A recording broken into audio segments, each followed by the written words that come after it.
Itinapon na parang basura sa isang madilim na bodega si Nanay Saling, habang buong garapalan na nagpapakasasa sa kanyang kaban ang gahamang manugang. Ang inang nag-alay ng lahat ay ginawang bilanggo sa sariling pamamahay, ngunit tapos na ang pagiging martir.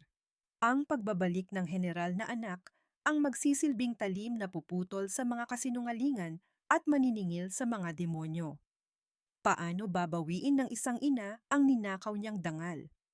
Sayang lang sa pera ang mga gamot na ito. Matanda ka na, Saling. Pabigat ka lang sa asawa ko, kaya mabuti pang tanggapin mo na ang kapalaran mo. Bumagsak ang malamig na tinig ni Clara sa apat na sulok ng inaamag at madilim na bodega. Walang kurap niyang inihagis ang huling bote ng gamot para sa diabetes ng biyenan patungo sa maruming sahig. Gumulong ang lalagyan patungo sa isang sulok na puno ng sapot. Sa kabila ng masakit na mga salitang binitawan ng manugang, nanatiling nakayuko si Nanay Saling. Nakaupo siya sa malamig na lupa, ang kanyang magagaspang at nanginginig na mga kamay ay pilit na pinapakinis ang mga lukot sa isang lumang uniforme ng militar. Ito ang uniforme ng kanyang anak na si General Gabriel, ang kaisa-isang bagay na nagbibigay ng init sa kanyang nanlalamig na katawan. Bawat haplos niya sa tela ay tila isang piping panalangin ng pagmamahal para sa anak na nagbubuwis ng buhay sa malayo, habang ang sarili niyang buhay ay unti-unting ninanakaw sa loob ng sarili nilang bakuran. Naramdaman ni Saling ang matinding pagbara sa kanyang lalamunan, isang pait na hindi malunok, ngunit hindi niya hinayaang pumatak ang kanyang luha sa harap ng malupit na babae. Mahigpit niyang yinakap ang uniforme sa kanyang dibdib nang humakbang si Clara papalapit sa kanya. Pinandilatan siya nito ng mga matang puno ng pandidiri at pagbabanta. Sinabi ni Clara na kapag naglakas loob siyang magsumbong kay Gabriel, palalayasin niya ang matanda sa mismong gabi ng bagyo at sasabihin sa anak nito na kusang lumayas ang kanyang ina dahil nasisiraan na ito ng bait. Bago pa man makasagot si Saling, pumasok ang kapatid ni Clara na si Marco. Walang sabi-sabing hinablot ng binata ang maliit na pitakang yantok mula sa bulsa ng palda ng matanda. Kinuha nito ang kaisa-isang gusot na perang papel na itinago ni Saling sa loob ng maraming linggo upang ibilisana ng matamis na candy ang kanyang apong si Leo. Nang subukang bawiin ng matanda ang pera, walang awang sinipa ni Marco ang nakalapag na pinggan na naglalaman ng malamig at panis na kanin na siyang nag-iisang rasyon ng matanda para sa buong araw. Tuluyan nilang tinalikuran ang matanda. Kasunod nito ay ang mahigpit na pagpihit ng kandado sa pintuan mula sa labas na nagkulong kay Saling sa ganap na kadiliman at kawalan ng pag-asa.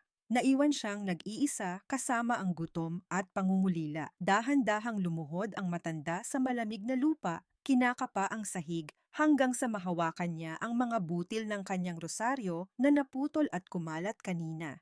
Isa-isa niyang pinulot ang mga butil, maingat na inipon sa kanyang nanginginig na palad. Sa bawat butil na kanyang nasasalat, idinadalangin niya ang kaligtasan ng kanyang anak at ng kanyang inosenteng apo na kailanman ay hindi niya magawang sulsulan laban sa sarili nitong ina. Wala siyang inilabas na daing, walang hikbi na umalingaw-ngaw sa hangin, tanging ang matinding bigat lamang sa kanyang dibdib na tila dumudurog sa kanyang puso.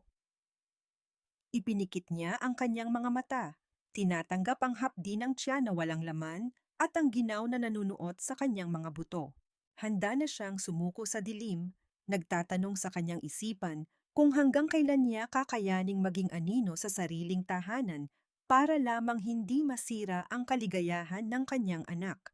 Paano niya ipagtatanggol ang kanyang dangal kung ang mismong pag-ibig niya sa kanyang pamilya ang nagpapahina sa kanyang lumaban? Ngunit sa gitna ng katahimikan at pamamaalam, isang maliit na anino ang dumaan mula sa liwanag na sumisingit sa siwang ng ilalim ng pintuan. Isang nakatuping papel na pambalot ang maingat na itinulak papasok, at sa pag-ikot nito sa sahig ay iniluwa ang isang maliit na kending nakabalot sa pulang cellophane. Sa ilalim ng matalim na liwanag mula sa isang mamahaling kagamitang pambilog, pilit na pinupunasan ni Clara ang mga luhang hindi naman totoong umaagos mula sa kanyang mga mata. Nakaupo siya sa malambot na sofa ng kanilang marangyang sala. Suot ang isang bagong biling bestida na nagkakahalaga ng ilang buwang pensyon ng kanyang biyenan. Nakaharap siya sa lente ng kanyang telepono, mahusay na nagpapanggap bilang isang huwarang ginang ng lipunan. Sa isang malambing at tila naaawang tinig, nanawagan siya sa kanyang mga taga-suporta, sinasabing nakakadurog ng puso na makakita ng mga matatandang inabandona ng sariling pamilya. Hinihikayat niya ang lahat na mag-ambag para sa isang pekeng kawanggawa na siya mismo ang nag-organisa. Ang bawat salitang lumalabas sa kanyang bibig ay isang nakakasulasok na kasinungalingan, isang kabalintunaan sa malagim na katotohanang nagaganap ilang hakbang lamang mula sa kanyang kinauupuan. Sa likod ng marangyang pader ng kanilang bahay, ang ina ng kanyang asawa ay mamatay-matay sa gutom sa loob ng isang madilim at inaamag na bodega. Habang abala ang babae sa paghabi ng mga kasinungalingan sa harap ng kamera, isang maliit na figura ang maingat na gumagalaw sa kusina. Si Leo, ang 7 taong gulang na anak ni na Gabriel at Clara, ay patagong ibinabalot sa isang malinis na panyo ang kalahating tinapay na may palamang karne. Itinago niya ito sa ilalim ng kanyang damit, mahigpit na nakadikit sa kanyang munting dibdib upang hindi mahalata. Ang mabilis na pagtibok ng kanyang puso ay sinabayan ng kanyang mga maiingat na hakbang palabas ng pinto patungo sa likod bahay. Alam ng bata ang panganib kung mahuhuli siya ng kanyang ina. Ngunit mas nangingibabaw sa kanyang inosenteng isipan ang larawan ng kanyang lola na nanginginig sa lamig at kumakalam ang sikmura. Gumapang ang liwanag ng pag-asa sa puso ni Saling nang maramdaman niya ang maliliit na daliri ng kanyang apo na humahaplos sa kanyang magagaspang na kamay mula sa maliit na siwang ng pintuan ng bodega. Iniabot ng bata ang tinapay, isang munting biyaya na tila nagmula sa kalangitan. Hindi mapigilan ng matanda ang pag-agos ng kanyang mga luha habang nakikiusap sa bata na bumalik na sa loob ng bahay dahil baka saktan ito ng kanyang ina kapag nahuli. Ngunit sa halip na umalis, mas inilapit ni Leo ang kanyang mukha sa bakbak na kahoy ng pintuan. Tiningnan niya ang kaawa-awang kalagayan ng kanyang lola at mahinang bumulong. Nagiiwan ng pangakong iguguhit niya ito ng isang malaking araw upang hindi na ito malumbay sa dilim. Puno ng pag-asa niyang sinabi na huwag susuko ang kanyang lola dahil darating din ang kanyang papa upang iligtas sila. Ang mga inosenteng salitang iyon ay naging isang matibay na angkla sa naghihingalong kaluluwa ni Saling. Isang yakap ng pagmamahal na pansamantalang pumawi sa hapdi ng kanyang mga sugat. Ang madamdaming sandali ng maglola ay biglaang naputol nang umaling-awngaw ang matinis at naghahanap na tinig ni Clara mula sa pintuan ng kusina. Tinatawag nito ang pangalan ng bata. May bahid ng pagdududa ang bawat pantig na kanyang binibigkas. Nanlaki ang mga mata ni Leo. Mabilis na nagpaalam sa kanyang lola at tumakbo palayo upang magtago sa likod ng mga matataas na halaman. Ang mga yabag ng matong sapatos ni Clara ay tila nagbabadyang panganib habang unti-unti itong lumalapit sa gawin ng bodega. Bawat paghakbang ng babae ay nagdudulot ng matinding kaba sa dibdib ng matandang nakakulong. Takot na baka natuklasan na ang lihim na pagmamalasakit ng kanyang kaisa-isang apo. Tumigil ang babae sa tapat ng madilim na bodega. Ang kanyang anino ay tila isang halimaw na bumabalot sa siwang ng pinto. Nanlilisik ang kanyang mga mata nang mapansin ang mga maliliit na mumo ng tinapay na naiwan sa tuyong lupa. Dahan-dahan niyang inilabas mula sa kanyang bulsa ang nakatagong susi ng bodega. Ang pag-uumpugan ng mga bakal na susi sa kanyang kamay ay lumikha ng isang malamig at nakakakilabot na himig sa gitna ng katahimikan. Sa isang tinig na walang kaamor-amor at puno ng malisya, nagtanong siya sa hangin kung may mga daga ba palang nakapasok sa kanyang bakuran. Nanigas si Saling sa loob ng dilim, pigil ang hininga at patuloy na nagdarasal, habang ang hawak na susi ng kanyang manugang ay tila nagbabadya ng isang mas masahol na kalbaryo. Nakatitig sa blangkong pader ang 7 taong gulang na si Leo, nakaluhod sa matigas na sahig ng sala bilang parusa sa paratang na pagnanakaw ng tinapay. Namamanhid na ang kanyang mga tuhod at namumuo na ang mga luha sa gilid ng kanyang mga mata. Ngunit mariin niyang kinagat ang kanyang ibabang labi upang pigilan ang pag-iyak. Mas pipiliin pa niyang indahin ang sakit kaysa ipahamak ang lola niyang nakakulong sa dilim. Habang walang awang pinapagalitan ni Clara ang bata, walang pakialam na nakaupo sa malambot na sofa ang kapatid nitong si Marco. Walang pag-aalinlangang iminungkahi ng lalaki kay Clara na pekein na lamang nila ang pirma ng matanda upang maibenta ang natitirang kapirasong lupa nito sa probinsya. Sumang-ayon si Clara na may kasamang malupit na ngiti. Nagpaplanong tapusin ang paglilipat ng titulo bago pa man umuwi ang kanyang asawa sa susunod na buwan, kampanteng wala nang magiging sagabal sa kanilang kasakiman. Sa mga sandaling iyon, isang malalang trangkaso ang unti-unting umuubos sa natitirang lakas ni Nanay Saling sa loob ng maalinsangan at kulob na bodega. Pinagpapawisan siya ng malamig habang ang kanyang buong katawan ay nanginginig sa matinding lagnat at pananakit ng mga kasukasuan.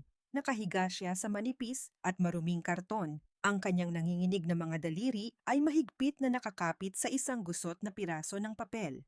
Ito ang iginuhit na malaking araw ni Leo, ang kaisa-isang pinagmumulan ng liwanag sa kanyang naghihingalong kalagayan.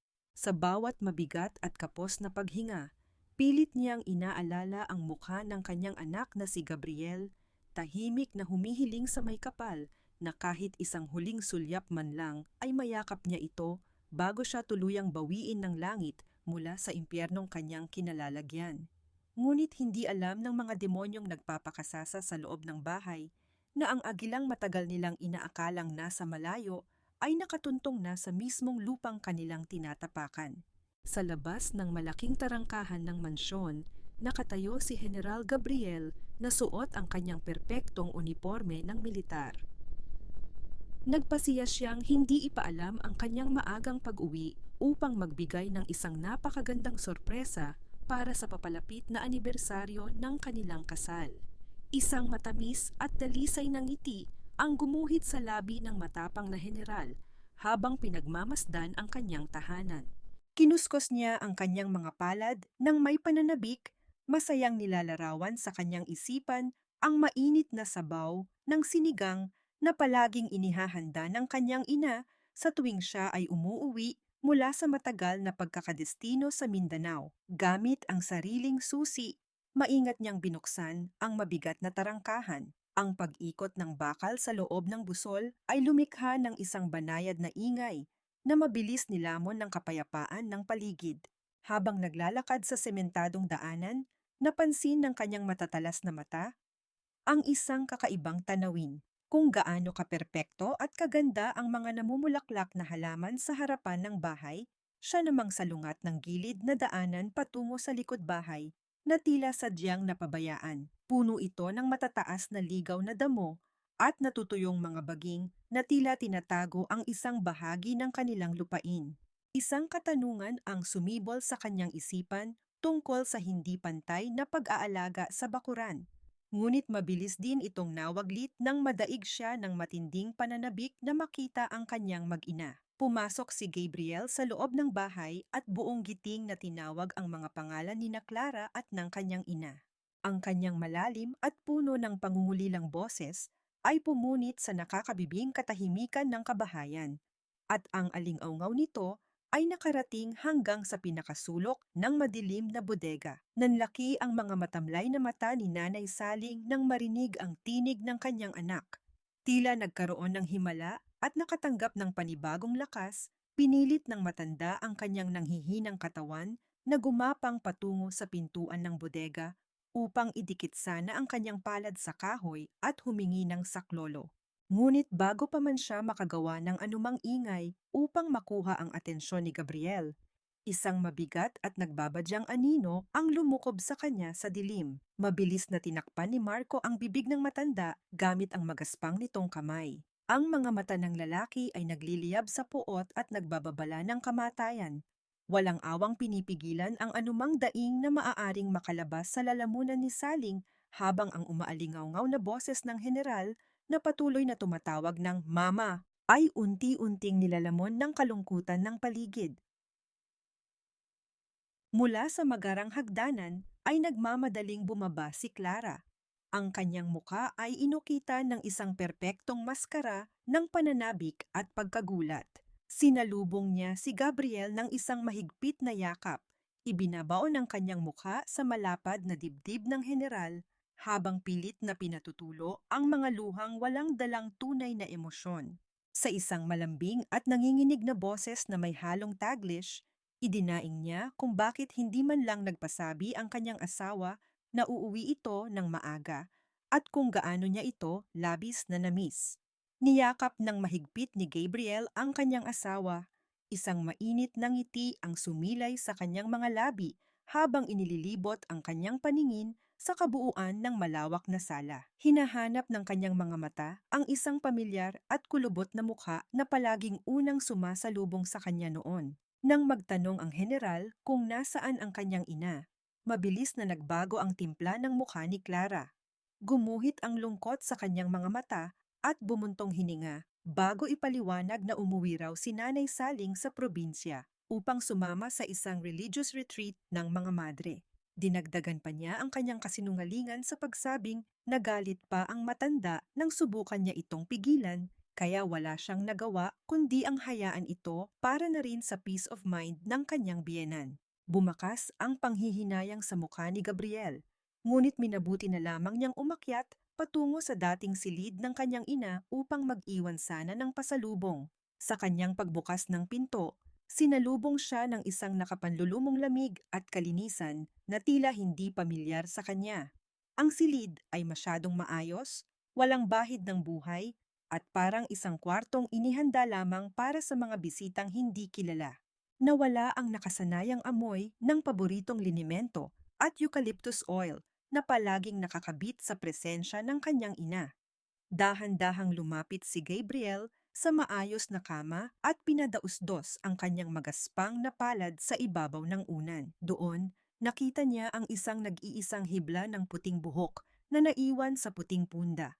Nagsimulang manginig ang mga daliri ng matapang na general nang pulutin niya ito, isang matinding kirot ng pangungulila ang biglaang sumaksak sa kanyang dibdib. Kinuha niya ang kanyang telepono upang tawagan ang numero ng kanyang ina. Ngunit isang walang damdaming boses mula sa linya ang paulit-ulit na nagsasabing hindi maaaring makontak ang numero. Isang makapal na ulap ng pagtataka at kaba ang nagsimulang bumalot sa kanyang isipan. Ang kanyang malalim na pagmumuni-muni ay naputol lamang nang matanaw niya mula sa bintana ang pagdating ng kanyang apong si Leo na inihahatid ng katulong mula sa labas. Mabilis na bumaba si Gabriel upang salubungin ang bata. Nang makita ni Leo ang kanyang ama, nanlaki ang mga mata nito sa sobrang tuwa at mabilis na tumakbo upang yumakap. Ngunit sa kalagitnaan ng kanyang pagtakbo, biglang huminto ang bata na tila may nakitang nakakatakot na multo. Napansin ni Gabriel na ang paningin ng kanyang anak ay nakatuon sa kanyang likuran. Paglingon ng general, nakita niya si Clara na nakatayo malapit sa kanila. Ang mga labi ng kanyang asawa ay nakangiti, ngunit ang mga mata nito ay naghahatid ng isang matalim at nagbabantang mensahe na nagpatigil sa musmos. Umatras ng isang hakbang si Leo, yumuko, at mahinang bumati sa kanyang ama bago nagmamadaling umakyat sa kanyang kwarto. Ang kakatuwang reaksyong iyon ay nag-iwan ng isang malalim na lamat sa tiwala ni Gabriel. Bakit tila takot ang kanyang kaisa-isang anak sa sarili nitong ina? Pagsapit ng gabi, pumasok si Gabriel sa kwarto ni Leo upang bawiin ang pananabik na hindi niya naramdaman kaninang hapon. Nakita niya ang bata na tahimik na nakaupo sa gilid ng kama. Mahigpit siyang yinakap ng general, sinusubukan itong patawanin at pasiglahin sa pamamagitan ng pagtulong sa pagliligpit ng mga nakakalat na laruan sa sahig. Habang inaabot ni Gabriel ang isang maliit na sasakyan na gumulong sa ilalim ng kama, sumabit ang kanyang kamay sa isang makapal na tumpok ng mga papel na maingat na itinago sa kailaliman. Inilabas niya ito at bumungad sa kanyang paningin ang mga iginuhit na larawan ng bata. Inasahan niyang makakita ng mga makukulay na tanawin o mga masisiglang figura, ngunit isang malamig na kilabot ang gumapang sa kanyang batok nang suriin niya ang pinakaibabaw na papel. Ang nakaguhit ay isang malaki at madilim na kahon na kinulayan ng puro itim. Sa loob nito ay may isang nakakulong na matandang babae na lumuluha ng malalaking patak ng kulay asul. Ang katawan ay payat na tila butot balat. Sa labas ng kahon, nakatayo ang isang nakakatakot na halimaw, isang bruha na may mahahabang kuko. Ngunit ang hugis ng buhok at ang suot nitong mahabang bestida ay eksaktong kopya ng anyo at paboritong damit ni Clara. Huminto ang pagtibok ng puso ni Gabriel sa loob ng isang saglit habang ang hangin sa paligid ay tila nauubos. Nanlalamig ang kanyang buong katawan. Dahan-dahan siyang nag-angat ng tingin mula sa papel patungo sa kanyang anak. Nakita niya si Leo na nakatitig sa hawak niyang iginuhit. Ang mga inosenteng mata ng bata ay nanlalaki at puno ng matinding takot na hindi maikukubli. Tinitigan ni Gabriel ang kapirasong papel na tila isang mabigat na ebidensya ng isang malagim na krimen. Ang bawat magaspang na guhit ng krayola ay nagdadala ng matinding kaba sa kanyang dibdib. Dahan-dahan siyang lumuhod upang maging kalibel ang kanyang anak na ngayoy nanginginig at pilit na isinisiksik ang sarili sa sulok ng kama. Sa isang napakalambing at nag-iingat na tinig, tinanong ng general kung ano ang ibig sabihin ng iginuhit na larawan. Tumingala si Leo. Ang mga inosenteng mata ay punong-puno ng luha na hindi na mapigilang umagos sa kanyang maliliit na pisngi. Humihikbi ang bata habang mahinang bumubulong. Sinasabing kinain na ng halimaw ang kanyang lola at takot na takot siyang balikan din siya nito. Bago pa man makapagtanong ng karagdagang detalye si Gabriel upang alamin kung sino ang halimaw na tinutukoy ng bata, ang biglaang pagpasok ni Clara sa silid ay nagdala ng isang malamig at nakakapasong hangin na pumutol sa kanilang pag-uusap. Mabilis na inagaw ng babae ang papel mula sa kamay ni Gabriel, kasabay ng isang pilit at matinis na tawa na sinasabing masyado lang daw malawak ang imahinasyon ng kanilang anak dahil sa mga pinapanood nitong cartoons. Bagamat nakangiti ang mga labi ng asawa, hindi nakawala sa matalas na paningin ng general ang matinding pagkabahala at takot na nagtatago sa likod ng mga mata nito nang makita ang larawan. Kinabukasan, nagpanggap si Gabriel na kailangan niyang pumunta sa kampo upang magulat sa kanyang commander. Ngunit sa halip na lisanin ang kanilang ari-arian, palihim siyang nagtungo sa silid kung saan nakalagay ang mga kontrol ng kanilang security system. Bilang isang sanay na opisyal ng paniktik, sinuri niya ang bawat anggulo ng mga kamera sa paligid ng bahay. Napansin niya ang isang nakakabahalang detalye, ang kaisa-isang kamera na nakatutok sa lumang bodega sa likod bahay ay walang ipinapakitang imahe. Nang personal niyang siyasatin ang mga kable sa labas, nakita niyang malinis at sinadyang putulin ang linya nito. Isang hakbang na hindi kayang gawin ng simpleng aksidente o ng isang hayop.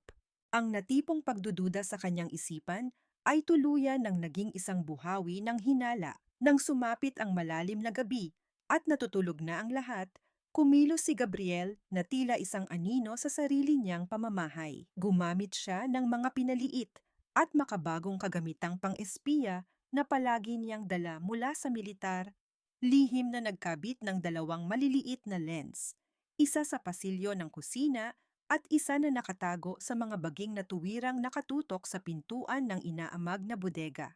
Pagsikat ng araw, nagbihis si Gabriel ng kanyang uniforme, handa na para sa kanyang unang araw ng pagpapanggap. Habang inaayos ni Clara ang kwelyo ng kanyang asawa sa may pintuan, walang kamalay-malay ang babae na ang lalaking kaharap niya ay hindi na ang bulag na asawang madaling paikutin. Sa isang napakatamis ngunit mapanlinlang na sandali, idinampi ni Gabriel ang kanyang mga labi sa noo ni Clara. Ang kanyang halik ay mainit sa balat, subalit ang kanyang kaluluwa ay kasing lamig ng yelo. Tinitigan niya ang kanyang asawa nang may banayad ng ngiti, isang perpektong maskara ng isang general na natutong magtago ng nag-aapoy na galit sa likod ng pagmamahal. Habang nagpapaalam si Clara, gamit ang malambing nitong boses na nag-aanyayang mag-ingat siya at maaga sanang umuwi, tumango lamang si Gabriel nag-iiwan ng pangakong babalikan niya ang kanyang pamilya. Bago pa man tuluyang makalabas ang sasakyan sa garahe, nahagip ng paningin ng general si Marco na nakatayo sa balkonahe, seryosong nakikipag-usap sa telepono. Nabasa ni Gabriel mula sa paggalaw ng mga labi nito ang tungkol sa pagmamadali sa paghahanda ng mga papeles sa paglipat ng titulo dahil baka mamatay na raw ang taong pipirma. Isang malaking katanungan ang bumaon sa isip ni Gabriel kung sino ang taong nasa bingit ng kamatayan na pinagsasamantalahan ng magkapatid. Ipinarking ni Gabriel ang kanyang sasakyan sa isang madilim na kanto. Ilang blok lamang ang layo mula sa kanilang mansyon. Nanginginig ang kanyang mga kamay habang binubuksan ang kanyang makabagong tableta upang panoorin ang live feed mula sa mga nakatagong kamera. Nagningning ang maliwanag na screen, inilalantad ang tahimik na pasilyo ng kanilang kusina. Makalipas ang ilang sandali, lumitaw ang bulto ni Marco na may bitbit na isang maliit at maruming timba na naglalaman ng mga panis na tirang pagkain na tila inipon mula sa mga nakaraang araw. Sumunod na lumabas si Clara. Ang perpektong mukha ng lipunan ay napalitan ng isang nakakakilabot at mapangutyang anyo. Malinaw na naipahatid ng mikropono ang mga salitang namutawi sa bibig ng kanyang asawa.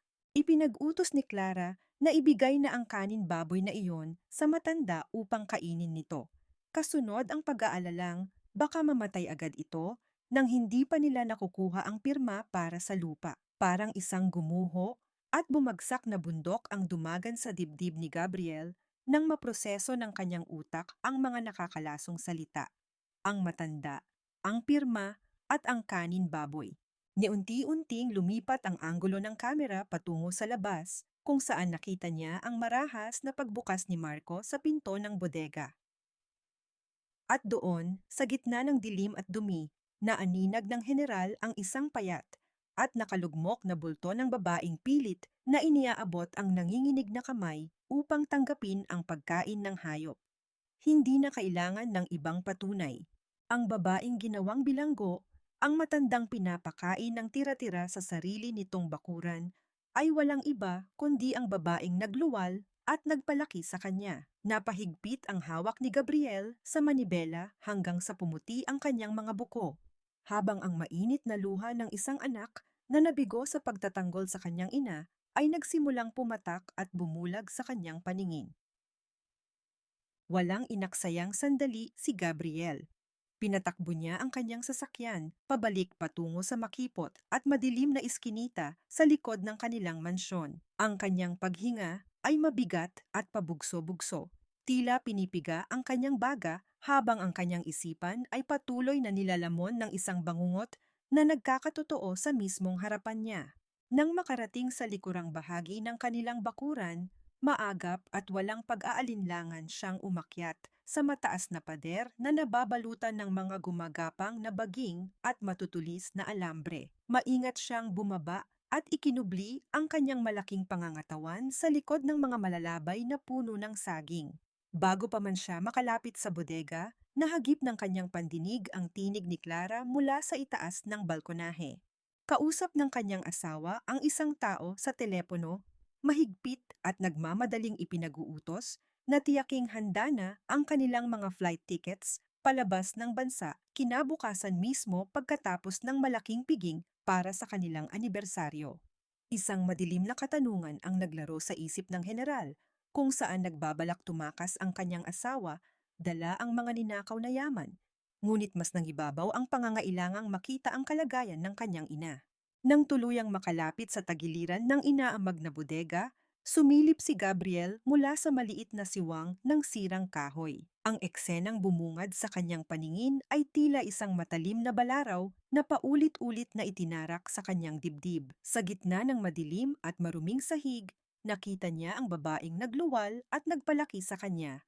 Ang kanyang nanay Saling na nanginginig at hirap na hirap habang pinupulot ang mga nagkalat na butil ng kaning baboy mula sa putikan. Dahan-dahan itong isinusubo ng matanda sa kanyang namumutlang mga labi dahil sa matinding gutom na ipinaranas ng sarili niyang pamilya. Nadiin ng husto ang mga ngipin ni Gabriel sa likod ng kanyang sariling palad upang pigilan ang anumang hikbi na kawalang ingat na makawala sa kanyang lalamunan. Bumaon ang kanyang mga ngipin sa kanyang balat hanggang sa gumuhit ang hapdi at tumulo ang sarili niyang dugo. Isang pisikal na sakit na sumasabay sa masaganang pag-agos ng luha mula sa mga mata ng isang magiting na heneral. Ang mga patak ng kanyang luha ay tahimik na bumagsak at humalo sa putik, isang piping saksi sa lubusang pagkadurog ng pagkatao ng isang anak na nabigong protektahan ang kanyang ina. Pumasok si Marco sa loob ng bodega at walang awang inihagis ang isang nakatiklop na dokumento sa mukha ng matanda. Mariin nitong inutusan si Saling na pirmahan ang papeles ng paglilipat ng titulo ng lupa upang mabenta na nila ito ng buo. Sa kabila ng panghihina at panginginig ng buong katawan, dahan-dahang nag-angat ng paningin ang matanda. Sinalubong niya ang nanlilisik na mga mata ng lalaki, taglay ang isang tahimik, ngunit hindi matitibag na dignidad. Sa isang pause at basag na tinig, mariing idineklara ni Saling na kahit patayin pa nila siya, kailanman ay hindi niya ibibigay ang lupang pinaghirapan ng kanyang anak. Idinagdag pa ng matanda na kahit anong pambababoy ang gawin nila sa kanya, mananatili siyang tahimik dahil hindi niya sisirain ang malinis na pangalan ng kanyang anak na heneral. Bago tuluyang binitawan ang sumpa, nasisingilin din sila ng karma sa tamang panahon. Dahil sa matinding galit sa pagmamatigas ng matanda, itinaas ni Marco ang kanyang magaspang na kamay upang malakas na sampalin ang kaawa-awang ina. Halos sumabog ang mga ugat ni Gabriel sa matinding puot. Mabilis niyang hinugot ang kanyang baril mula sa tagiliran. Handa na sanang sipain ang pintuan at tapusin ang buhay ng demonyong nananakit sa kanyang ina. Ngunit bago pa man niya maihakbang ang kanyang mga paa, umaling-aungaw sa labas ng kalsada ang wangwang ng isang nagpapatrolyang sasakyan ng pulisya, kasabay ang paghampas ng pula at asul na ilaw sa mga pader ng bakuran. Ang babalang iyon ay nagbalik sa kanya sa katinuan. Naisip ni Gabriel na kung papatayin niya si Marco ngayon, mabubulok siya sa kulungan. Mawawalan ng ama ang kanyang inosenteng anak na si Leo at higit sa lahat, magagampanan ni Clara ang papel ng isang kaawa-awang biktima upang malinis nitong matakasan ang lahat ng pananagutan sa batas. Dahan-dahang ibinaba ng general ang kanyang sandata. Ang kanyang mga mata na kanina ay puno ng kalungkutan at luha ay unti-unting napalitan ng isang nakakakilabot at walang awang lamig. Habang nakatitig sa anino ng mga taong sumira sa kanyang pamilya, isang tahimik ngunit nakamamatay na sumpa ang namutawi sa kanyang isipan. Hindi niya tatapusin ang buhay ng mga ito ng mabilisan, bagkus ay susunugin niya sila ng buhay sa harap ng buong mundo. Bumalik si Gabriel sa loob ng mansyon na taglay ang isang perpektong maskara ng pagmamahal. Ginamit niya ang lahat ng kanyang disiplina bilang isang sundalo upang itago ang nag-aapoy na galit na kumukulong tila bulkan sa kanyang dibdib. Sa kanyang pagpasok sa sala, sinalubong niya si Clara ng isang mainit na yakap bago maingat na inilabas ang isang maliit na kahong pelus. Nang idampi niya ang mamahaling kwintas na diamante sa makinis na leeg ng kanyang asawa, naramdaman niya ang matinding pagnanasang sakalin ito. Ngunit pinigilan niya ang kanyang mga kamay. Pinalitan niya ang puot ng isang malambing na ngiti. Upang tuluyang mahulog sa patibong ang kanyang asawa, iminungkahi ni Gabriel na mag-organisa sila ng isang pinakamalaki at pinakamagarang piging para sa kanilang anibersaryo. Nais niyang imbitahan ang lahat ng mga matataas na opisyal, mga sikat na personalidad, at ang buong sangay ng media upang ipagmalaki sa buong mundo kung gaano siya kaswerte sa pagkakaroon ng isang huwarang asawa. Nagningning ang mga mata ni Clara sa labis na kagalakan at pagkauhaw sa atensyon. Walang kamalay-malay na ang napipintong pagdiriwang ay ang mismong entablado ng kanyang sariling pagbagsak. Nalunod si Clara sa ilusyon ng kapangyarihan at karangyaan. Agad niyang inilabas ang kanyang telepono upang kumuha ng mga larawan suot ang bagong alahas. Ipinagmamalaki sa kanyang mga taga-suporta sa social media ang marangyang buhay na kunwari ay bunga ng kanyang kabutihan. Ngunit sa likod ng malagkit at matamis niyang ngiti sa kamera, mabilis na nag-iba ang kanyang anyo nang tawagin niya ang kanyang kapatid na si Marco. Sa isang matalim at nagbabantang tinig, Mahigpit niyang ipinag-utos sa lalaki na tiyaking walang makakarinig o makakakita sa matanda sa araw ng kanilang piging. Binalaan niya si Marco na busalan ang bibig ni Nanay Saling kung kinakailangan, dahil hindi niya papayagang masira ng isang pabigat ang pinakamahalagang gabi ng kanyang buhay sa mata ng alta sosyedad. Habang abala ang babae sa pagpili ng gagamiting dekorasyon, palihim na nakipagkita si Gabriel sa kanyang pinagkakatiwalaang personal na abogado.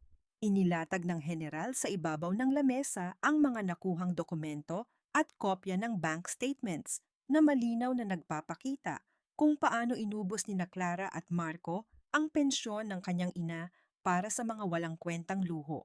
Ang bawat pahina ay tila isang patalim na humihiwa sa pagkatao ni Gabriel. Agad niyang ipinag-utos ang lihim na pag-freeze sa lahat ng kanilang joint accounts at ang mabilisang pag-iimbestiga sa mga pekeng papeles ng lupa.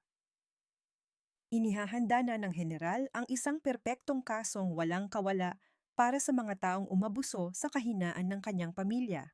Nang matapos ang pulong, isang dumating na mensahero ang nag-abot kay Gabriel ng isang selyadong pakete mula sa ospital ng militar. Maingat niya itong itinago sa loob ng kanyang sasakyan, isang misteryosong kagamitan na magiging mahalagang bahagi ng kanyang plano sa mga susunod na araw. Kinahapunan, isang hindi inaasahang lagnat ang dumapo sa maliit na katawan ni Leo. Namumula ang pisngi ng bata at panay ang pag-iyak dahil sa masamang pakiramdam. Sa halip na alagaan ng anak, nakatayo si Clara sa harap ng salamin. Halatang naiinis dahil mahuhuli na siya sa kanyang appointment sa isang sikat na designer para isukat ang kanyang isusuot na ball gown. Nagdadahilan siya kay Gabriel na hindi niya maaring kansilahin ang sukat dahil baka masira ang disensyo ng kanyang damit bago tuluyang naglakad palabas ng pinto nang walang anumang pag-aalala. Tahimik na pinanood ni Gabriel ang pag-alis ng kanyang asawa. Nang mapag-isa na lamang sila ng kanyang anak, umupo ang general sa gilid ng kama. Kumuha siya ng malinis na bimpo at banayad na pinunasan ang noo ng nanginginig na bata. Sa mga sandaling iyon, ang matapang na general ay naging isang simpleng ama na lubos na nagmamahal sa kanyang supling. Dahan-dahan niyang sinuklay ang buhok ni Leo gamit ang kanyang mga daliri. At sa isang napakalambing at pumapawi ng takot na boses, ibinulong niya ang pangako ng isang sundalo na ililigtas niya ang bata at ang kanyang lola mula sa mga halimaw. Dahil sa naramdamang kaligtasan sa bisig ng kanyang ama, humikbi si Leo at ibinuhos ang lahat ng kanyang natatagong takot. Isinalaysay ng bata ang lahat ng kalupitang nakita niya. Ang pagkakulong ng lola sa dilim, ang kawalan ng pagkain, at ang masasakit na salita ng kanyang ina. Bawat inosenteng salita ng bata ay nagpadaloy ng bagong luha sa mga mata ni Gabriel. Ngunit lalo rin nitong pinatibay ang kanyang desisyong durugin ang mga taong nanakit sa kanila. Pagsapit ng kalaliman ng gabi, binalot ng matinding katahimikan ang malawak na kwarto ni na Gabriel at Clara. Nakahiga ang general na tila mahimbing na natutulog, ang kanyang paghinga ay kalmado at pantay.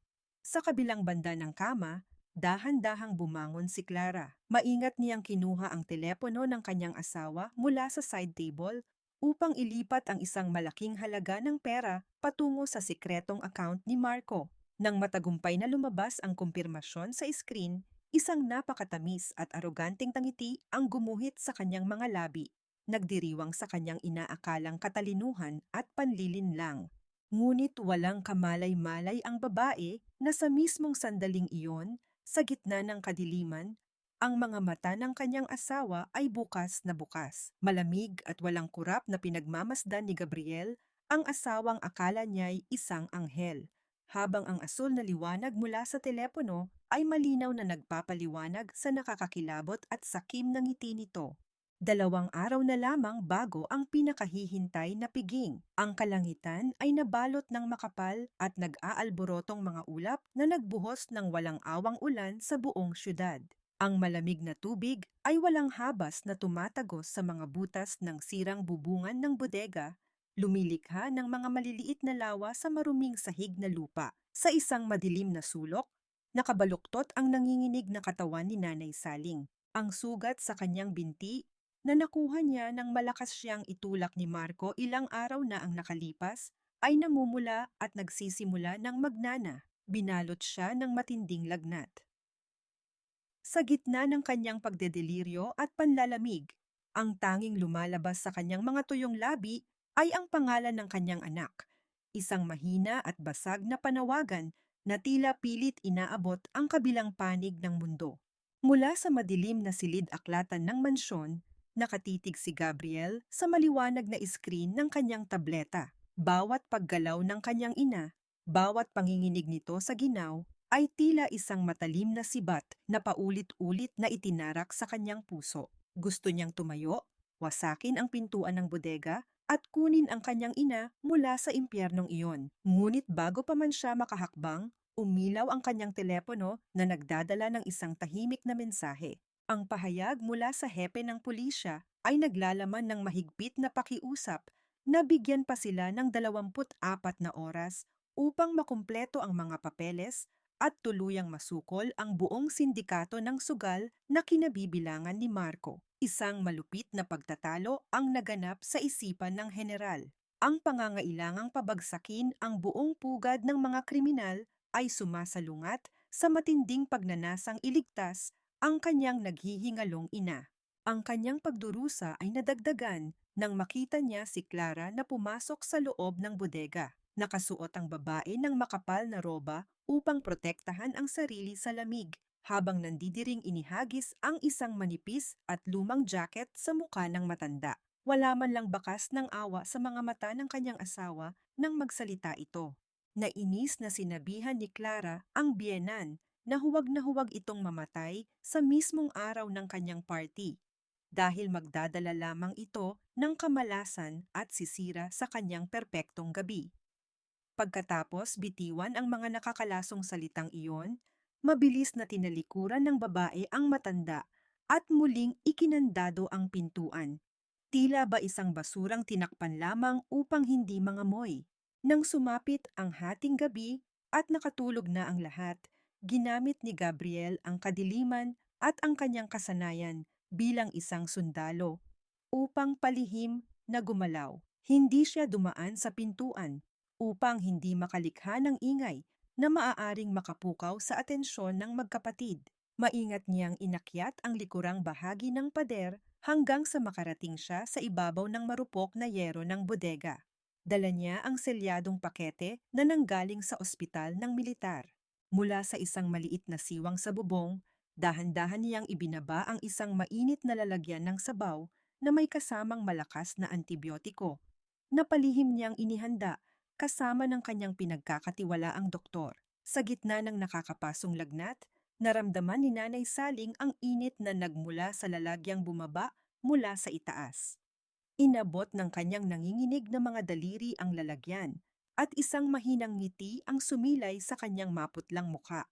Sa kanyang nanlalabong isipan, inakala niyang ang biyayang iyon ay nagmula sa isang anghel na ipinadala ng Diyos upang hindi siya tuluyang mamatay sa gutom at lamig. Tahimik siyang lumuha at nagpasalamat sa langit. Yakap-yakap ang mainit na pagkain na nagbigay ng panandaliang ginhawa sa kanyang kaluluwa. Mula sa itaas ng bubong, nakasilip si Gabriel habang pinagmamasdan ang inosenteng kagalakan ng kanyang ina. Upang pigilan ang sariling mapahagulgol ng malakas, mariing kinagat ng general ang kanyang ibabang labi hanggang sa matikman niya ang pait ng sarili niyang dugo. Pinangako niya sa kanyang sarili na ito na ang huling gabing luluha at magdurusa ang babaeng nagluwal sa kanya. Kinaumagahan, bago tuluyang sumikat ang araw, nakatanggap si Gabriel ng isang palihim na mensahe mula sa kagamitang itinanim niya sa kusina. Narinig niya ang boses ni Clara na nakikipag-usap sa isang kumpanya upang magrenta ng isang malaking truck na may freezer para sa susunod na araw. Isang kakaibang hakbang na nag-iwan ng matinding palaisipan sa isip ng general kung para saan ang malamig na sasakyang iyon. Ngunit ang mas nagpatayo ng kanyang mga balahibo ay ang sumunod na sinabi ni Marco. Sa isang malamig at walang pusong tono, sinabi ng lalaki na mukhang hindi naaabot sa linggo ang matanda dahil sa tindi ng lagnat nito, at walang atubiling nagtanong kung dapat na ba niya itong ipaligpit agad upang hindi na maging sagabal. Nakatayo si Gabriel sa gitna ng kanyang silid. Ang kanyang mga kamao ay nakakuyom ng mahigpit habang pinakikinggan ang pag-uusap ng dalawa. Ang walang tigil na pag-usad ng panahon na tila nagbibilang ng huling hininga ng kanyang ina ay umalingaw sa kanyang isipan. Ubus na ang oras ng paghihintay. Sumapit ang gabi ng pinakahihintay na pagdiriwang. Ang buong mansyon ay nagliliwanag dahil sa mga nakakabit na mamahaling aranya na nagpapakinang sa bawat sulok ng bulwagan. Ang paligid ay napupuno ng halimuyak ng mga inangkat na bulaklak mula sa ibang bansa, isang marangyang pagtatakip sa katotohanang may nabubulok na kaluluwa sa loob ng tahanang iyon. Nagsimulang dumagsa ang mga panauhing pandangal na binubuo ng mga kilalang politiko, mayayamang negosyante, mga matataas na opisyal ng sandatahang lakas, at ang mga imbitadong mamamahayag mula sa iba't ibang estasyon. Sa gitna ng karangyaang ito, ay nakatayo si Clara. Suot ang isang kumikinang at mahabang bestida na tila isang reyna ng lipunan. Ang kanyang mga labi ay hindi nawawala ng matamis na ngiti habang masiglang binabati ang bawat bisita sa wikang Taglish. Madalas na humahawak sa braso ni Gabriel at nagpapabida kung gaano sila kasaya bilang mag-asawa. Sa bawat papuri na kanyang natatanggap, lalong tumataas ang kanyang noo, lunod na lunod sa ilusyon ng kanyang sariling kadakilaan at kapangyarihan. Ngunit sa likod ng masiglang piging na ito, isang malagim na eksena ang nagaganap sa pinakamadilim na bahagi ng bakuran. Upang makasiguro na walang sino mang makakapansin sa sikretong itinatago ng pamilya kapag may mga bisitang nagpasyang maglakad-lakad sa hardin, pumasok si Marco sa inaamag na bodega, dala ang isang magaspang na lubid at isang maruming basahan. Walang habas niyang iginapos ang mga nanginginig na kamay ni Nanay Saling sa likuran ng isang sirang silya bago malupit na isiniksik ang basahan sa bibig ng matanda upang pigilan ang anumang daing na maaaring makasira sa okasyon ng kanyang kapatid. Naramdaman ng matanda ang hapdi ng lubid na bumabaon sa kanyang numinipis na balat at ang nakakasulasok na pait ng maruming tela sa kanyang lalamunan. Subalit sa halip na magpumiglas, ipinikit na lamang niya ang kanyang mga mata at tahimik na lumuha. Sa kanyang inosenteng isipan, tinatanggap niya ang labis na pang-aabusong ito sa pag-aakalang ang kanyang pananahimik ang magsisilbing proteksyon upang hindi mabahiran ng mantsa ang magandang pangalan at karera ng kanyang pinakamamahal na anak na general. Samantala, sandaling lumayo si Gabriel mula sa kaluhuan ng bulwagan at lumabas sa balkonahe upang palipasin ang matinding bigat sa kanyang dibdib. Nakatayo siya sa dilim, ang kanyang paningin ay nakatuon sa tahimik na bahagi ng likod bahay kung saan nakakulong ang kanyang ina. Maingat niyang inilabas ang pinakamataas na medalyang pandangal na iginawad sa kanya ng militar na matagal na niyang hindi isinusuot. Dahan-dahan niya itong ikinabit sa kaliwang dibdib ng kanyang formal na uniforme, tapat na tapat sa kanyang pumipintig na puso. Hindi niya ito isinuot upang magyabang sa mga opisyales na nasa loob, kundi bilang isang taimtim na sumpa ng karangalan para sa inang nagdurusa sa lamig ilang metro lamang ang layo mula sa kanya. Sa kanyang paglingon, tahimik na lumapit ang kanyang pinagkakatiwalaang tenyente na nakasuot ng pangkaraniwang damit. Iniaabot sa kanya ang isang makapal at kulay pulang lalagyan ng mga dokumento na naglalaman ng mga opisyal na kautusan mula sa korte. Isang seryoso at malamig na pagtango lamang ang naging sagot ng general habang sa labas ng mansyon, ang kanyang mga tauhan mula sa espesyal na puwersa ay unti-unti nang pumuposisyon sa bawat daanan, mahigpit na binabantayan ang lahat ng lagusan palabas ng ari-arian. Nagbalik si Gabriel sa gitna ng bulwagan kasabay ng pag-anyaya ng tagapagsalita sa lahat ng panauhin na maupo at ibaling ang kanilang atensyon sa malaking telon sa harapan. Sa isang masiglang tinig, inihayag ng host na may inihandang isang napaka-espesyal na sorpresa si General Gabriel. Isang video presentation na alay niya para sa kanyang perpekto at pinakamamahal na asawang si Clara. Nang marinig ito, Lalong lumapad ang ngiti ng babae. Maarte niyang hinaplos ang mga tupi ng kanyang mamahaling damit at taas noong umupo sa pinakaharap. Buong pagmamalaking inaasahan ang isang madamdaming patunay ng pag-ibig at paghanga sa harap ng buong alta sosyedad.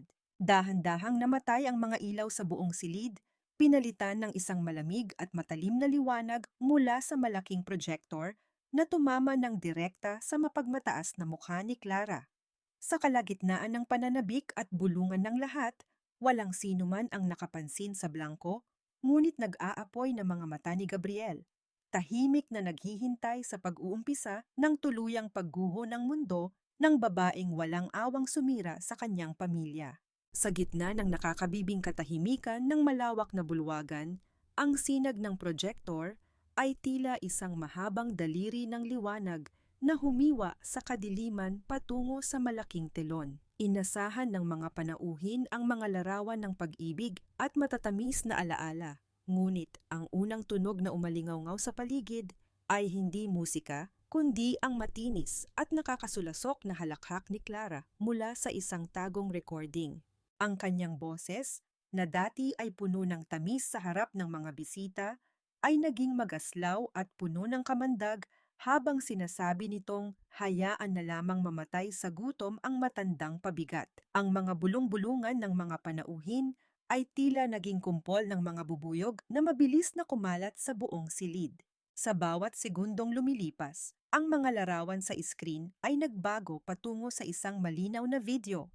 Ipinakita nito ang marahas na pagsampal ni Clara kay Nanay Saling, ang pagtapon ng mga mahahalagang gamot sa basura, at ang pinakamasakit sa lahat, ang eksena kung saan pinapakain ni Marco ang matanda ng kaning baboy sa gitna ng maputik na sahig ng bodega.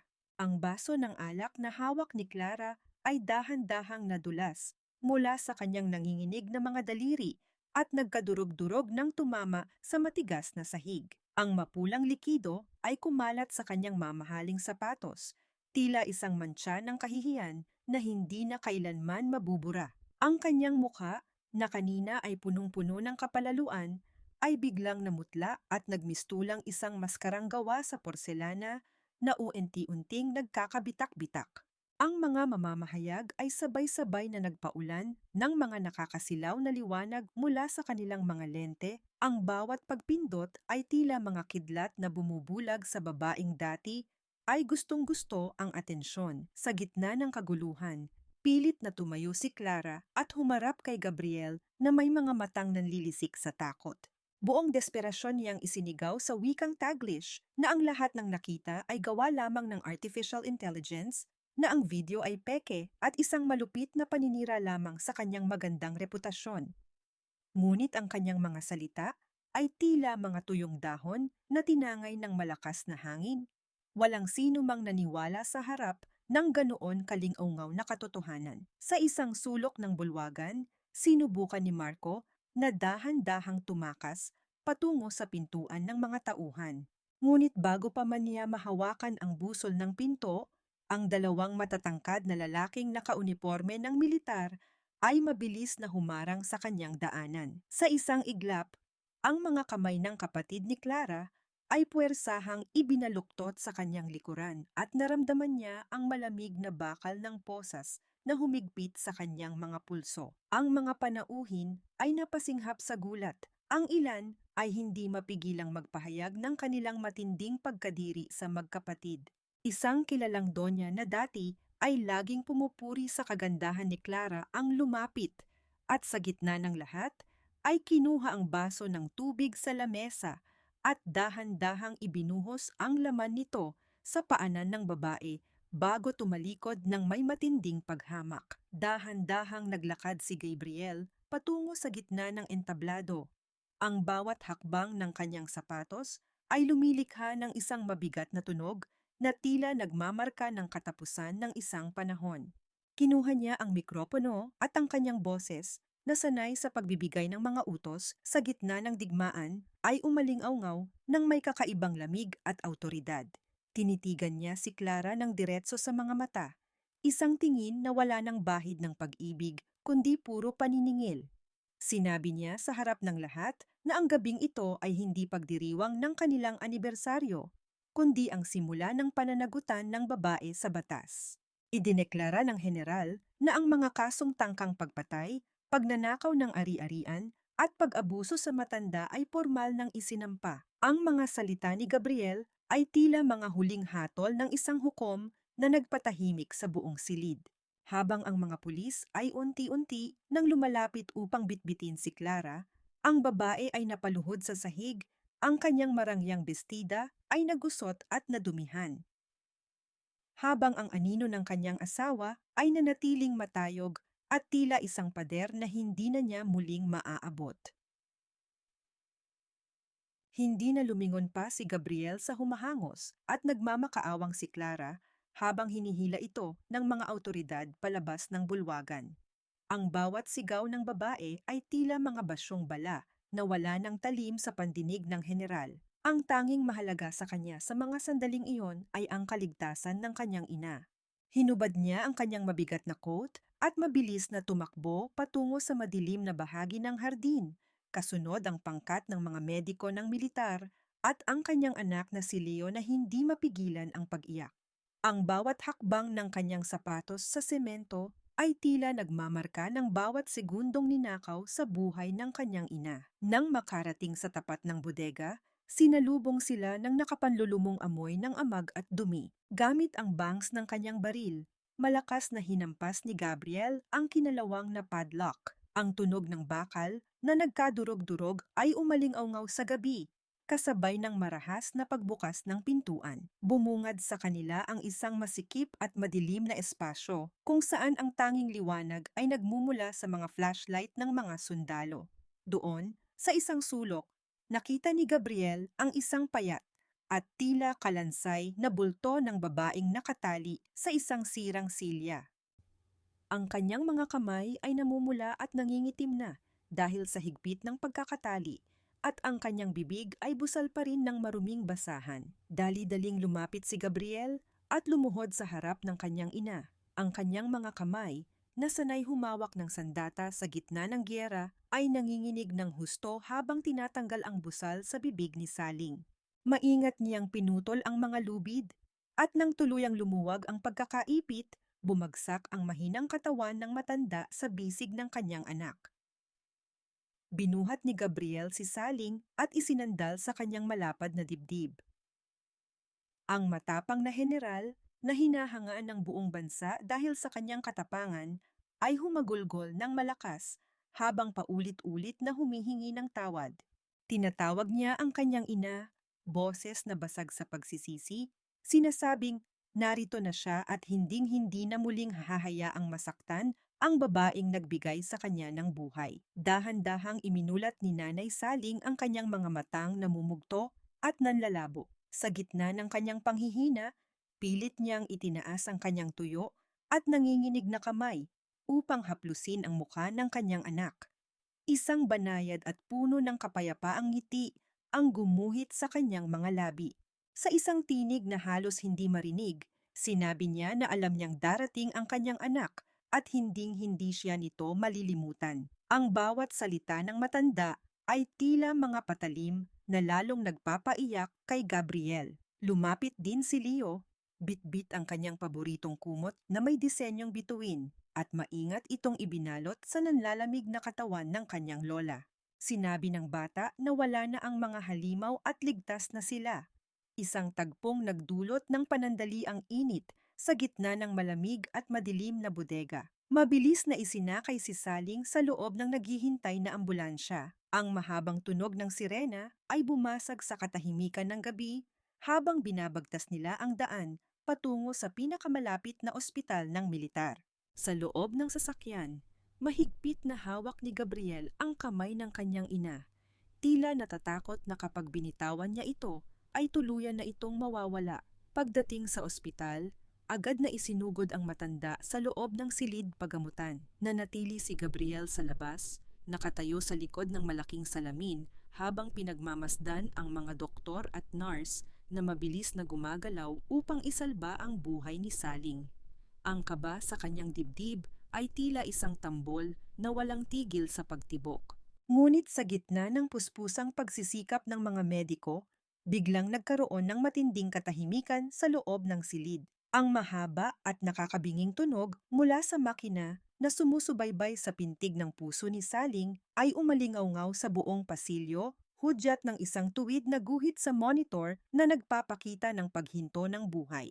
Nanigas si Gabriel sa kanyang kinatatayuan. Ang kanyang paningin ay nakapako sa maputlang mukha ng kanyang ina, habang ang mga doktor ay nagsisimulang gumamit ng kagamitang pangkuryente sa dibdib nito, sa huling pag-asang maibalik ang tibok ng puso. Sa mga sandaling iyon, ang tanging katanungang natira sa isipan ng general ay kung sapat ba ang huling yakap na naibigay niya upang pawiin ang lahat ng sakit na naranasan ng kanyang ina.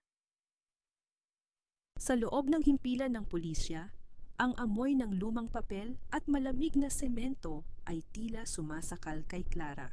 Wala na ang kislap ng mga hiyas sa kanyang leeg, pinalitan ito ng bigat ng kahihiyang unti-unting lumalamon sa kanyang pagkatao.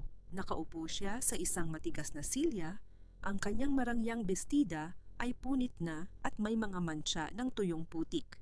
Pilit pa rin siyang sumisigaw, ginagamit ang pangalan ng kanyang asawa upang takutin ang mga opisyal. Ngunit ang bawat banta niya ay tinatapatan lamang ng malamig na tingin ng mga taong dati ay yumuyuko sa kanya. Nang bumukas ang pintuan ng silid interogasyon, pumasok si Gabriel na may dalang isang itim na folder. Ang kanyang bawat hakbang ay may bigat ng isang pinal na hatol. Walang emosyong inilatag ni Gabriel ang mga papeles ng diborsyo sa harap ni Clara. Sa wikang Taglish na puno ng pait, sinabi niya na tapos na ang kanilang pagsasama at wala na itong anumang karapatan sa kanyang pangalan, sa kanyang ari-arian at lalong-lalo na sa kanilang anak. Humagulgol si Clara, pilit na inaabot ang kamay ng general upang humingi ng tawad. Ngunit mabilis na umiwas si Gabriel na tila ba ang balat ng kanyang asawa ay isang nakakahawang lason. Sinabi ni Gabriel na ang pag-ibig na dati ay inalay niya ay kinuha na ng puot at ang bawat luhang ibinubuhos ng babae ngayon ay wala pang kasing pait ng mga luhang hinayaan nitong pumatak mula sa mga mata ng kanyang ina.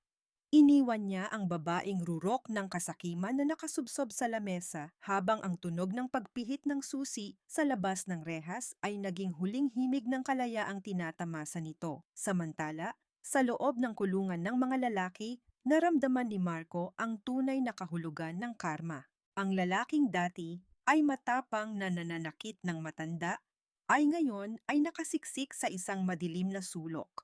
Nanginginig sa takot habang pinalilibutan ng mga kapwa niya bilanggo. Ang mga batas na hindi nakasulat sa loob ng piitan ay malupit sa mga taong nambabastos at umaabuso sa mga magulang. Bawat mapanuring mata na nakatitig sa kanya ay nagbabadya ng isang mahaba at madugong kalbaryo. Ang kanyang tinig na dati ay puno ng pangungutya ay napalitan ng piping pagsusumamo na huwag siyang saktan. Ngunit ang hustisya ng mga nasa laylayan ay nagsisimula pa lamang maningil sa bawat pasakit na idinulot niya kay Nanay Saling. Sa labas ng korte, ang dating reyna ng social media ay sinalubong ng galit ng publiko. Ang mga taong dati ay nagbibigay sa kanya ng mga puso at papuri, ay ngayon ay may hawak na mga placard ng pagkondena. May mga matatandang babae na kasing edad ni Saling ang hindi napigilang maghagis ng mga bulok na itlog at gulay patungo sa kanya, isang simbolikong pagdumi sa pangalang pilit niyang pinakinang sa pamamagitan ng kasinungalingan. Ang matinding kahihiyan o hiya ay tila isang apoy na tumutupok sa kanyang natitirang dignidad habang itinatago niya ang kanyang muka sa ilalim ng kanyang mga posas. Ang bawat flash ng kamera na dati ay kanyang kinagigiliwan ay naging mga kidlat na humihiwa sa kanyang puso. Inilalantad sa buong mundo ang tunay na anyo ng halimaw na nagtago sa likod ng magandang mukha. Mabilis na bumalik si Gabriel sa ospital. Dala ang bigat ng pag-asang baka sa kanyang pagdating ay may himalang naghihintay. Pagpasok niya sa pasilyo, nakita niya ang kanyang anak na si Leo na nakaupo sa labas ng silid pagamutan. Yakap-yakap ang sariling mga tuhod habang ang mga mata ay namumugto sa pag-iyak. Lumapit ang general at lumuhod sa harap ng bata. Hinaplos ang mukha nito ng may labis na pagmamahal. Sa gitna ng kanilang pait, kinuha ni Gabriel ang naputol na rosaryo ni Nanay Saling na kanyang pinaayos at muling binuo. Inilagay niya ito sa mga kamay ni Leo. Isang simbolo ng pananampalatayang hindi dapat mamatay. Magkasama silang nanalangin sa labas ng pinto. Ang kanilang mga piping hikbi ay tila mga hiling na ipinapadala sa langit upang huwag munang bawiin ang ilaw ng kanilang tahanan. Bumukas ang pintuan ng silid at lumabas ang doktor na may hawak na kanyang clipboard. Bakas sa mukha nito ang pagod mula sa mahabang oras ng pakikipaglaban sa kamatayan.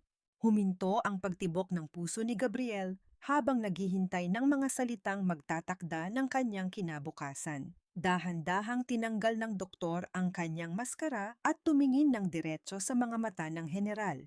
Sa isang tinig na puno ng pagkamangha, sinabi niya na pagkatapos ng ilang ulit na paggamit ng makina upang buhayin ang puso, ay tila may isang hindi nakikitang kamay na muling nagpatibok sa puso ni Nanay Saling. Ang matanda ay lumaban ng husto, isang himalang medikal na hindi maipaliwanag. Gayunpaman, muling nagbago ang tono ng doktor patungo sa mas seryosong babala tungkol sa mga susunod na oras na magiging kritikal para sa tuluyang paggising ng kanyang ina. Napahawak si Gabriel sa dingding, ang kanyang tuhod ay nanghihina sa halo-halong emosyon ng relief at takot habang iniisip kung ang kanyang ina ba ay handa na talagang bumalik sa mundong nagdulot dito ng napakaraming sugat. Ang liwanag ng bukang liwayway ay dahan-dahang sumisilip sa pagitan ng mga mapuputing kurtina ng marangyang silid sa ospital. Ang bawat sinag ng araw ay tila mga banayad na haplos na nagbibigay ng init sa malamig na silid na nagpapahiwatig ng pagtatapos ng isang mahabang gabi ng paghihintay. Ang banayad at regular na tunog mula sa mga kagamitang medikal ay nagsisilbing isang himig ng pag-asa na nagpapatunay na ang pintig ng buhay ni Nanay Saling ay matatag at handa ng harapin ang bagong araw. Nakaupo si Leo sa gilid ng kama, ang kanyang maliliit na kamay ay mahigpit na nakahawak sa daliri ng kanyang lola, habang ang kanyang mga mata ay hindi umaalis sa mukha nito, naghihintay sa pinakamagandang himala ng kanyang buhay. Sa isang napakatahimik na sandali, dahan-dahang gumalaw ang mga talukap ng mata ni Nanay Saling. Ang kanyang unang nasilayan ay ang inosenteng mukha ng kanyang apo na agad na nagliwanag sa tuwa. Sa pagmulat ng kanyang paningin, tila ang lahat ng dilim at hapdi ng bodega ay naglaho. Pinalitan ng malambot na unan at ang bango ng malinis na silid. Pumasok si Gabriel sa loob. Dala ang isang mangkok ng mainit na lugaw na siya mismo ang naghanda. Nang makita niyang gising na ang kanyang ina, ang matapang na general ay tila nawalan ng lakas sa tuhod. Maingat siyang lumapit at naupo sa tabi ng kama, kinuha ang kutsara upang dahan-dahang pakainin ang matanda. Bawat subo ay puno ng pag-iingat. Tila ba ang kanyang ina ay isang mamahaling hiyas na baka mabasag sa isang maling galaw. Sa gitna ng kanilang pagsasalo, hindi na napigilan ni Gabriel ang muling pag-agos ng luha. Humihingi siya ng tawad sa wikang Taglish. Sinasabing hinding-hindi niya mapapatawad ang sarili sa kanyang pagiging blind at votam sa mga nangyayari sa loob ng sarili nilang bahay.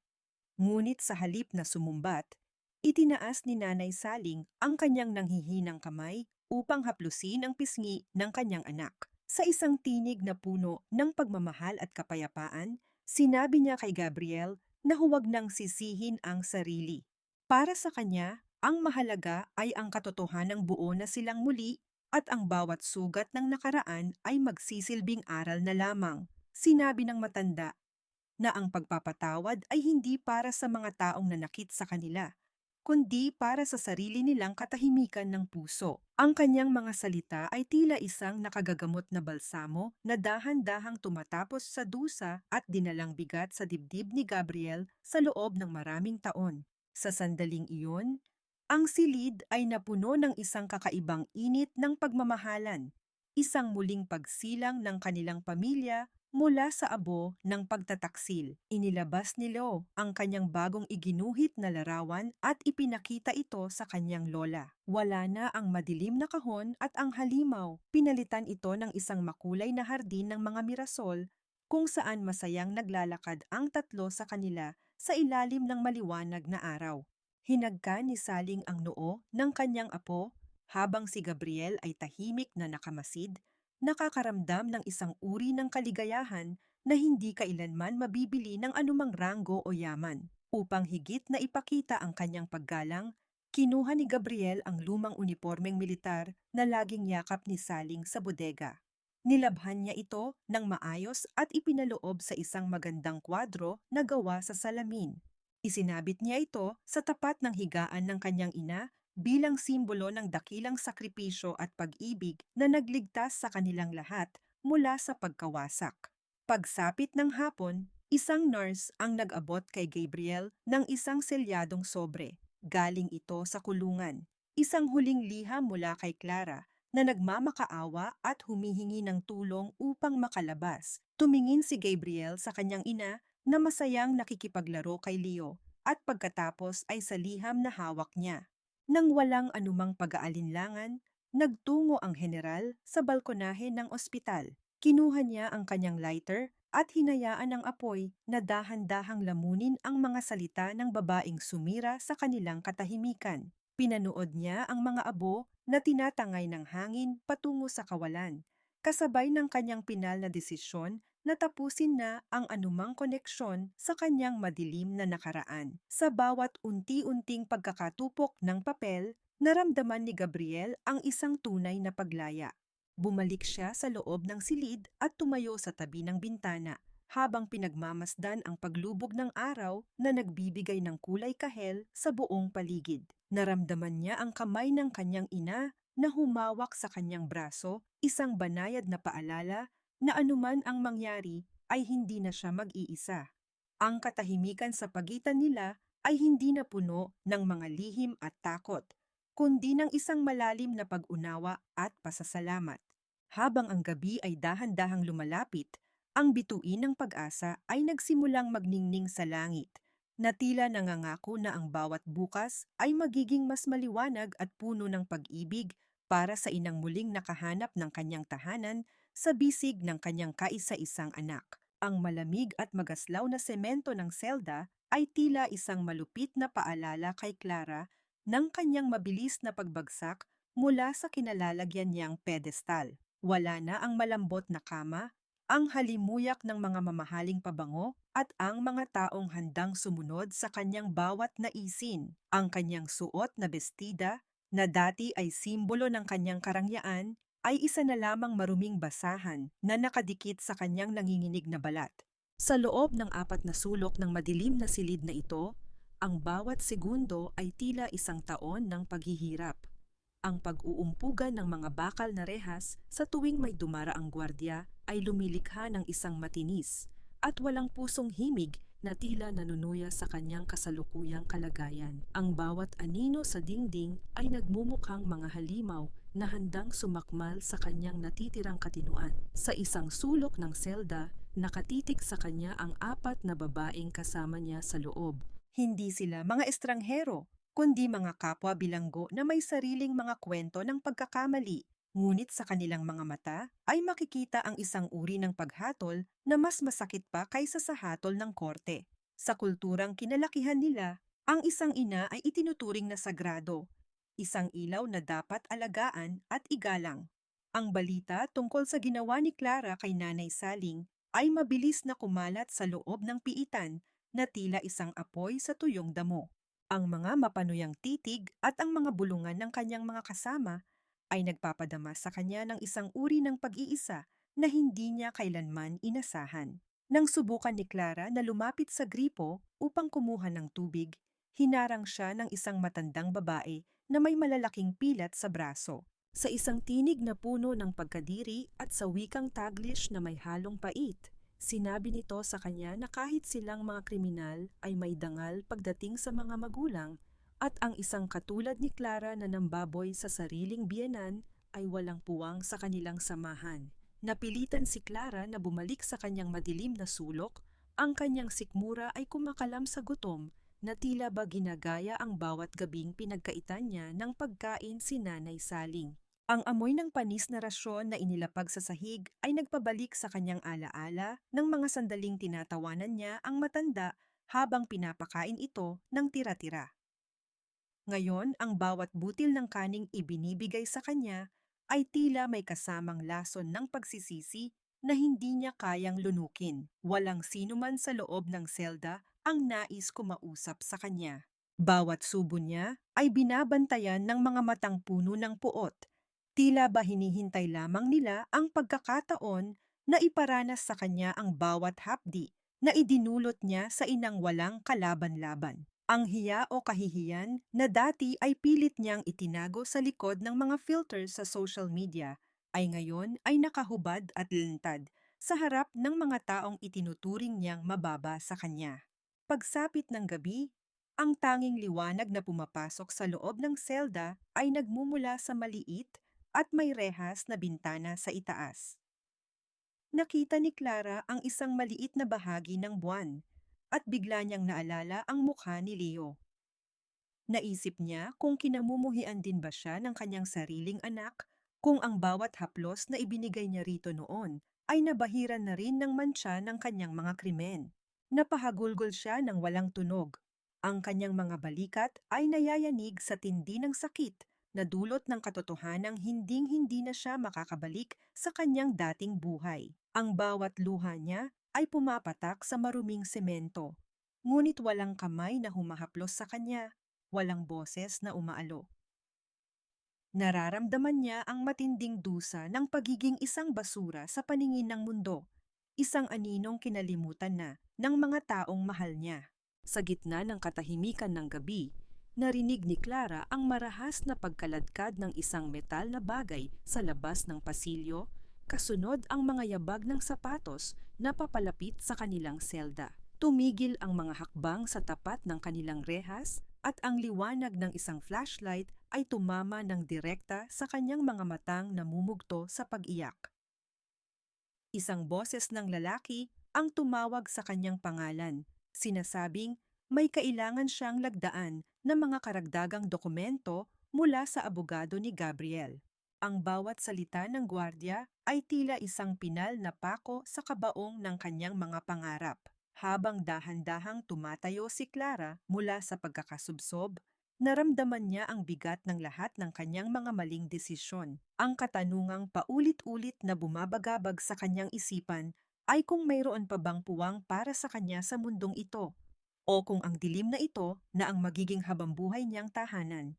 Sa ilalim ng malambot na liwanag ng dapit hapon na tumatagos sa bintana, nakatayo si Gabriel sa harap ng isang malaking salamin sa loob ng silid ng kanyang ina.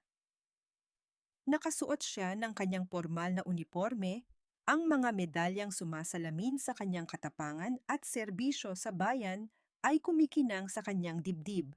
Ngunit sa likod ng bawat piraso ng bakal at laso ay isang bigat na hindi kayang timbangin ng anumang timbangan. Para kay Gabriel, ang bawat parangal na ito ay tila mga malalaking bato na pumipigil sa kanyang bawat hakbang. Isang malupit na paalala na sa kabila ng pagiging general na iginagalang ng libo-libo, nabigo siyang maging isang mabuting anak sa iisang babaeng nagluwal sa kanya. Ang kanyang mga balikat ay tila bumabagsak sa tindi ng dinalang pagsisisi at ang bawat paghinga niya ay may kasamang hapdi na nagmumula sa kailaliman ng kanyang kaluluwa. Tahimik na nagmamasid si Nanay Saling mula sa kanyang higaan, bagaman maaliwalas na ang kanyang muka at mayroon ng kulay ang kanyang mga pisngi. Hindi nakatakas sa kanyang paningin ang panginginig ng mga kamay ng kanyang anak habang inaayos nito ang kanyang kwelyo. Marunong ang isang ina. Alam niya na ang pinakamalalim na sugat ni Gabriel ay hindi nakikita sa balat, kundi nakabaon sa puso nito. Dahan-dahang umupo ang matanda at tinawag ang kanyang anak sa isang tinig na kasing lambot ng bulak. Nang lumapit si Gabriel at lumuhod sa paanan ng kanyang higaan, hindi na napigilan ng general ang pag-agos ng kanyang mga luha. Ibinuod niya ang kanyang muka sa mga palad ng kanyang ina, humihikbi ng walang tunog habang humihingi ng tawad sa wikang Taglish.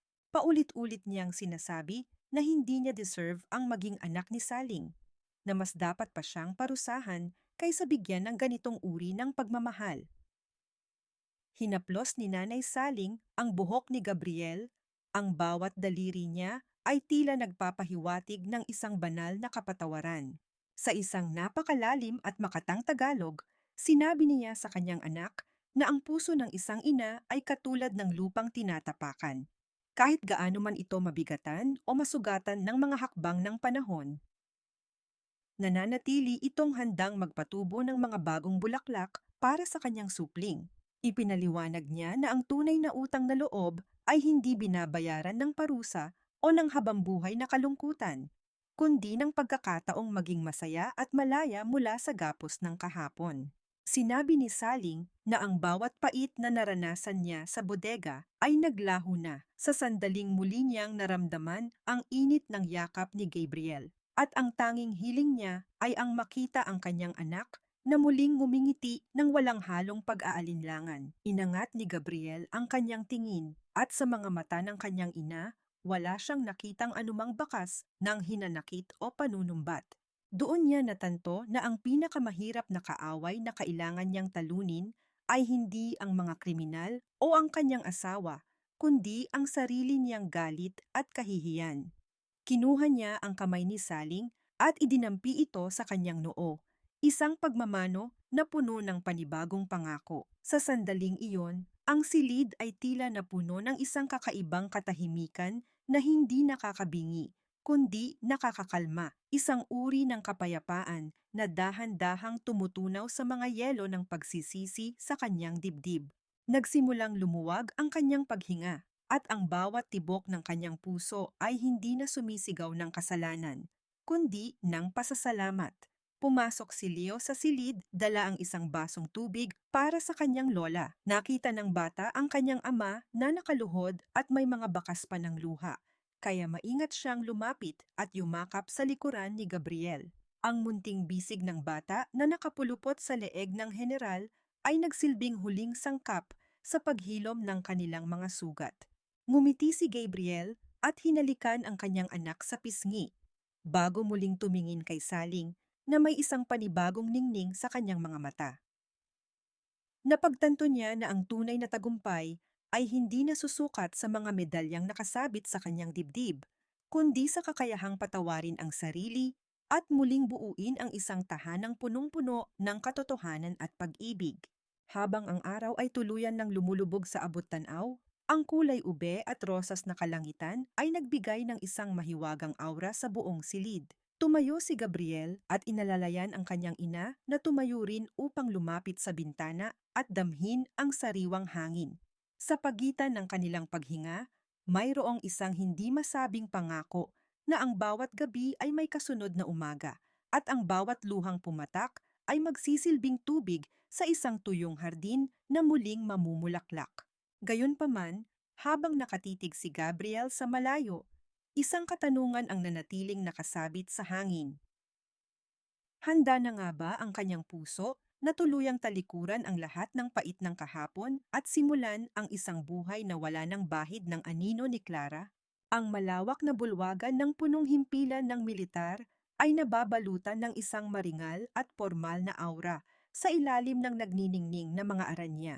Ang bawat hanay ng mga upuan ay okupado ng mga matataas na opisyal na nakasuot ng kanilang mga medalya at sagisag ng katapangan. Sa gitna ng lahat ng kaluhuang ito, nakaupo sa unang hanay si Nanay Saling, suot ang isang simple ngunit napaka-eleganteng barot saya na kulay asul.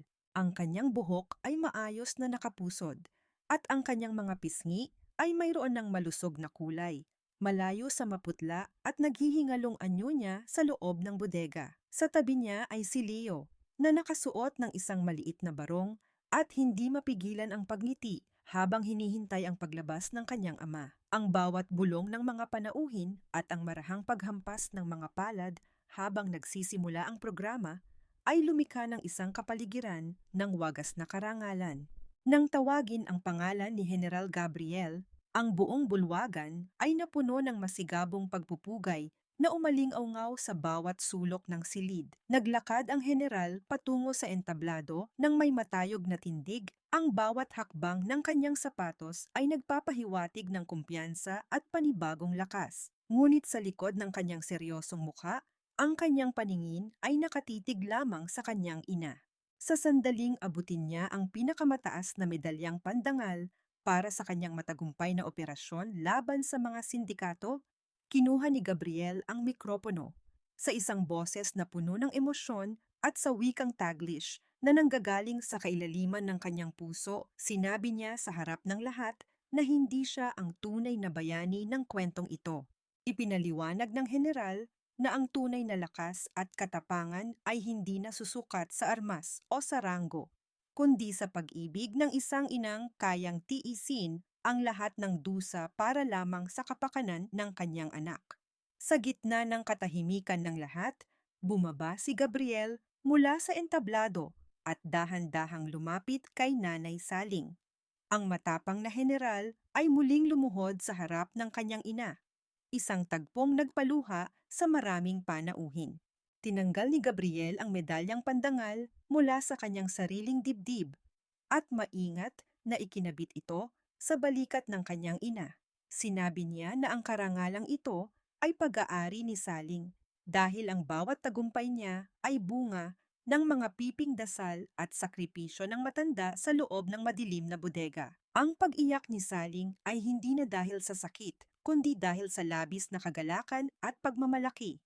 Hinawakan niya ang mukha ng kanyang anak at hinalikan ito sa noo, isang pagpapalang tila nagbasura sa lahat ng mapapait na alaala ni na Clara at Marco. Ang katarungan ay tuluyan ng nakamit, ang hatol ng korte ay pinalna at ang mga anino ng nakaraan ay opisyal ng nabaon sa limot. Pagkatapos ng seremonya, nagtungo ang mag-anak sa isang pribadong hardin sa loob ng kampo. Doon, sa ilalim ng malalabay na puno at sa gitna ng samyo ng mga sariwang damo, naramdaman ni Gabriel ang isang uri ng kalayaang hindi niya kailanman naranasan. Wala ng mga kamera, wala ng mga mapanuring mata, at wala na ang mabigat na pasanin ng mga lihim. Si Leo ay masayang tumatakbo sa paligid, hinahabol ang mga makukulay na paru-paro, habang si Gabriel at Saling ay magkahawak kamay na naglalakad sa sementadong daanan. Ang init ng sikat ng araw ay tila isang banayad na haplos na nagpapahiwatig na ang bawat sugat ay tuluyan ng naghilom. Sa bawat paghinga nila, dama ang kapayapaang nagmumula sa isang tahanang muling nabuo sa pundasyon ng katotohanan at wagas na pag-ibig. Habang pinagmamasdan ni Gabriel ang kanyang ina na tumatawa kasama ang kanyang anak, naramdaman niya ang isang banayad na kirot sa kanyang puso. Hindi dahil sa lungkot, kundi dahil sa matinding pasasalamat. Napagtanto niya na ang buhay ay isang serye ng mga pagsubok kung saan ang pinakamahalagang laban ay ang manatiling mabuting tao sa gitna ng kalupitan. Dahan-dahan niyang kinuha ang kanyang telepono at tiningnan ang isang huling mensahe mula sa kanyang abogado na nagpapatunay na ang lahat ng ari-ari ang ninakaw ni Clara ay naibalik na sa pangalan ni Saling. Ngunit para kay Gabriel, ang mga material na bagay na ito ay walang halaga kumpara sa kalusugan at ngiti ng kanyang ina na muli niyang nasilayan. Tumigil ang pamilya sa tapat ng isang malaking puno ng nara na tila simbolo ng kanilang katatagan bilang mag-anak. Tumingala si Gabriel sa malawak at asul na kalangitan, humihinga ng malalim habang dinadama ang sariwang hangin na pumapasok sa kanyang baga. Ang lahat ng hirap, ang lahat ng luha, at ang bawat gabing puno ng pangamba ay natapos na rin. Gayunpaman, sa likod ng kanyang masayang ngiti, isang tahimik na katanungan ang bumabagabag sa kanyang isipan habang nakatitig sa abot-tanaw. Handa na nga ba ang buong pamilya na iwan ang lahat ng karangyaan ng syudad at simula ng isang payak na buhay sa probinsyang matagal nang hinahangad ni Nanay Saling? O mayroon pa bang mga anino ng kahapon na susubok sa kanilang bagong kamit na kapayapaan? Isang taon ang mabilis na lumipas mula nang ang bagyong humagupit sa pamilya ni General Gabriel ay tuluyang humupa, malayo sa ingay, polusyon at mapagkunwaring kinang ng syudad, matatagpuan ang isang payapang lupain sa lalawigan kung saan ang bawat umaga ay binabati ng halimuyak ng basang lupa at sariwang damo. Dito sa kanilang munting rancho, ang bawat sinag ng araw ay tila mga gintong daliri na humahaplos sa malawak na taniman ng mga mirasol. Ang mga dilaw na bulaklak ay nakatingala sa langit, sumasalamin sa bagong pag-asa na namumukal sa puso ng bawat isa.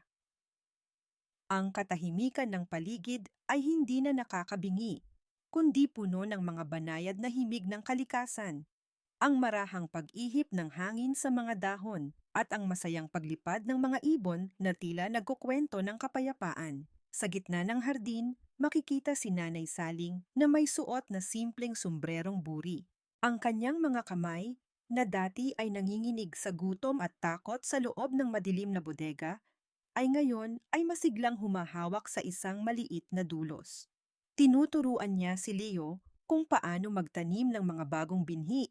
Ang kanyang bawat galaw ay puno ng pasensya at kagalakan. Ang mukha ng matanda ay wala na ang mga malalalim na marka ng pait. Pinalitan ito ng mga banayad na kulubot ng madalas na pagngiti. Pinagmamasdan sila ni Gabriel mula sa beranda. Suot ang isang simpleng puting t-shirt at pantalon, malayo sa mabigat at formal na unipormeng militar na dati ay tila sumasakal sa kanyang pagkatao. Nagpasya ang general na kumuha ng mas maagang pagreretiro sa serbisyo upang italaga ang kanyang bawat sandali sa pagbawi sa mga taon na nawala sa kanya at sa kanyang ina. Nang lumapit si Gabriel sa dalawa, iniabot niya ang isang baso ng malamig na katas ng prutas sa kanyang ina. Sa isang napakatamis na sandali, uminom si Saling at nagpasalamat sa kanyang anak. Ang kanilang mga mata ay nagtagpo ng may malalim na pag-unawa. Nagtanong si Gabriel kung nakaramdam ba ang matanda ng anumang pagsisisi sa pag-iwan sa lahat ng karangyaan sa Maynila. Sa wikang Taglish na puno ng katahimikan ng puso, sumagot si Saling na ang tunay na kayamanan ay hindi matatagpuan sa marmol na sahig o sa mga mamahaling hiyas, kundi sa malayang paghinga sa ilalim ng langit at sa pagkakataong makitang lumalaking mabuting tao ang kanyang apo. Ang kapatawaran para kay Saling ay hindi isang mabilis na desisyon, kundi isang dahan-dahang pagpapakawala sa bawat hinagpis upang bigyang daan ang sarili niyang kapayapaan. Pinatawad na niya ang nakaraan, hindi dahil karapat-dapat ang mga ito, kundi dahil karapat-dapat siyang mamuhay ng walang dalang poot. Sa kabilang banda, ang katarungan ay nananatiling matatag sa likod ng mga rehas ng kulungan. Sa isang malayo at malamig na selda, nakaupo si Clara habang nakatingin sa kawalan. Wala na ang kanyang mga tagasunod, wala na ang kanyang kapangyarihan at ang tanging kasama niya ay ang bigat ng kanyang sariling mga kasalanan. Ang bawat araw niya ay puno ng pagsisisi na huli na. Ang bawat alaala ng kanyang kasakiman ay tila mga latigo na humahampas sa kanyang kaluluwa. Ang hiya na dati ay pilit niyang itinago ay ngayon ay habambuhay na niyang pasan.